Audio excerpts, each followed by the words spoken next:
Hamzah wasal, kalau dia jumpa lam. Kalau dia jumpa siapa? Lam. Lam.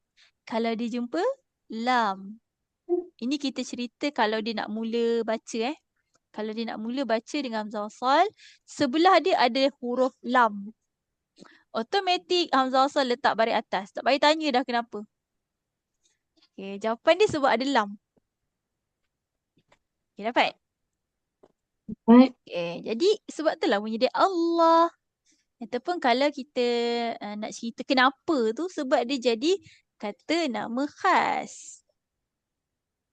Ni kata nama khas bahasa Arab lah. Ya, kalau bahasa Melayu lain kan. Ni dia bahasa Arab, dia ada alif lam kat depan. Okay. Jadi automatik dia letak baris atas. Kalau kita nak baca kalimah Allah tu, dia akan letak baris atas lah. Allah. Kalau sebelah tu, kita nak start baca kan, dia akan bunyi As-Samad. Macam tu.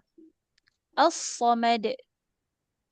Tapi kalau kita sambung, abaikan, tak perlu bunyilah hamzah wasal. Dia akan bunyi Allahus Samad. Yang ni abaikan.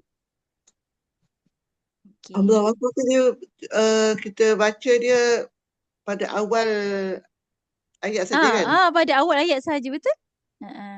Maksudnya bila nak mula baca hamzah wasal, kalau sebelahnya ada huruf lam, letak baris atas. Okay.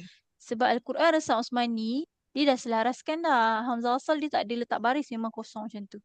Jadi kita kena tahulah cara nak letakkan baris.